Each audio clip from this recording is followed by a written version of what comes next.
Welcome to History of the Popes, where we dive into the lives, legacies, and impact of the leaders of the Catholic Church.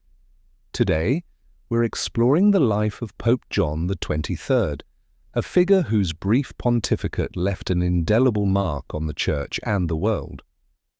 Let's begin by setting the stage for who this man was and why his papacy, though short, was so transformative.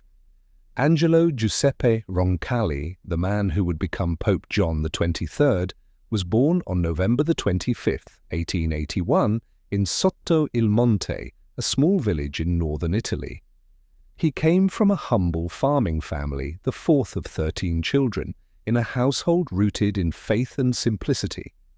This rural upbringing shaped his character, down-to-earth, warm, and deeply pastoral.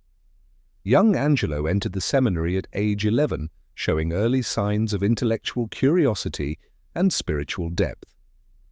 He was ordained a priest in 1904 and quickly gained a reputation as a diligent scholar and compassionate pastor. Roncalli's early career was marked by versatility. He served as a military chaplain during World War I, ministering to soldiers in the chaos of war, an experience that honed his ability to connect with people in crisis. After the war, he taught at the Bergamo Seminary and later worked in Rome, where his knack for diplomacy began to shine. In 1925, Pope Pius IX appointed him as an apostolic visitor to Bulgaria, thrusting him into the complex world of Vatican diplomacy. For the next decade, he served in Bulgaria, Turkey, and Greece, navigating delicate relations between the Catholic Church and Orthodox communities, as well as Muslim-majority governments. His time in Istanbul during World War II was particularly significant. As apostolic delegate, he quietly worked to save Jewish refugees, issuing transit visas and collaborating with relief efforts, actions that reflected his deep humanity. In 1944, Roncalli was appointed nuncio to France, a prestigious but challenging post. Post-war France was a hotbed of political and religious tension, with the Church caught between collaborating with the new government and addressing the fallout of Vichy France. Roncalli's charm and tact helped him bridge divides, earning respect from both secular and religious leaders. By 1953, he was named a cardinal and appointed Patriarch of Venice, a role that allowed him to return to pastoral work. At 71, many assumed his career was winding down. Retirement seemed near until October 28, 1958, when, to the surprise of many, he was elected Pope after the death of Pius XII. Why the surprise? Roncalli, at 76, was seen as a safe interim choice, a genial, uncontroversial figure who wouldn't rock the boat. The conclave, deadlocked between conservative and progressive cardinals, settled on him as a compromise. He took the name John XXIII, a choice that raised eyebrows since the last pope. John XXIII, in the 15th century, had been an anti-pope. Roncalli, however, saw the name as a nod to his father's patron saint and a symbol of renewal. Little did the cardinals know this interim pope would launch one of the most consequential pontificates in modern history. John XXIII's papacy lasted less than 5 years, from 1958 to 1963, but its impact was seismic. His most famous decision was convening the Second Vatican Council, or Vatican II, announced just 3 months into his reign on January 25, 1959. To understand why this was so revolutionary, we need to look at the Church's context. The mid-20th century was a time of upheaval, Cold War tensions, decolonization, and rapid social change.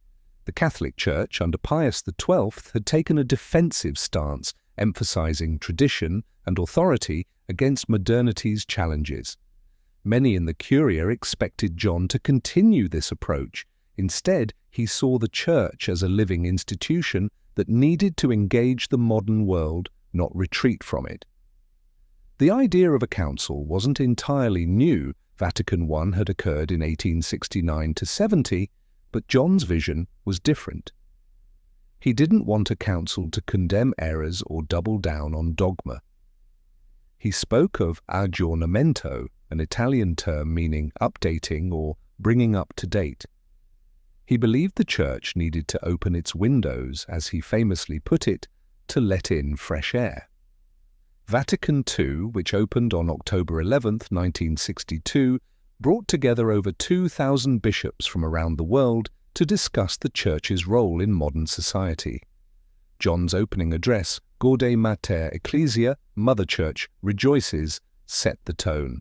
He rejected the prophets of doom, who saw only decline in the modern world, and called for a pastoral approach, emphasizing mercy over condemnation. The Council tackled issues like liturgy, ecumenism, and the Church's relationship with other religions and the secular world. John didn't live to see its conclusion. He died in 1963, but his spirit guided it. The Council's reforms, like celebrating Mass in vernacular languages and fostering dialogue with other faiths, reshaped Catholic life. These changes weren't without controversy. Some feared they diluted tradition, while others saw them as a necessary evolution. John's gamble was that the Church could remain faithful to its core while adapting to new realities. Beyond Vatican II, John's papacy had other defining moments. His 1963 encyclical Pacem in Terris, Peace on Earth, was a landmark. Addressed not just to Catholics but to all people of goodwill, it called for peace, human rights and cooperation in a world divided by the Cold War. Written as John battled terminal cancer, it reflected his urgency to leave a message of hope. The encyclical's emphasis on universal dignity influenced global discussions on human rights, earning praise even from secular leaders. John's personality was key to his impact. He was approachable, often sneaking out of the Vatican to visit hospitals or prisons, earning the nickname the Good Pope. His humor and humility disarmed critics and endeared him to the faithful. Stories abound, like when he quipped to a journalist asking how many people worked in the Vatican, about half of them. This warmth masked a steely resolve. He knew Vatican II would face resistance, yet he pushed forward, trusting the Holy Spirit to guide the Church. His background as a diplomat and pastor informed his approach. In Turkey and Bulgaria, he'd learned to listen and find common ground. In Venice, he'd been a shepherd, close to his flock. As Pope, he combined these roles, acting as both a global ambassador and a caring pastor. His efforts to engage with non-Catholics were groundbreaking. He met with the Archbishop of Canterbury, the first such meeting since the Reformation, and welcomed Jewish and Muslim leaders, setting a new tone for interfaith dialogue. John's health declined rapidly in 1963. Diagnosed with stomach cancer, he suffered quietly, offering his pain for the Church. His death on June 3, 1963, was mourned worldwide. Crowds gathered in St. Peter's Square, and tributes poured in from presidents, rabbis, and ordinary people. His legacy endured through Vatican II, which closed in 1965 under his successor, Paul VI.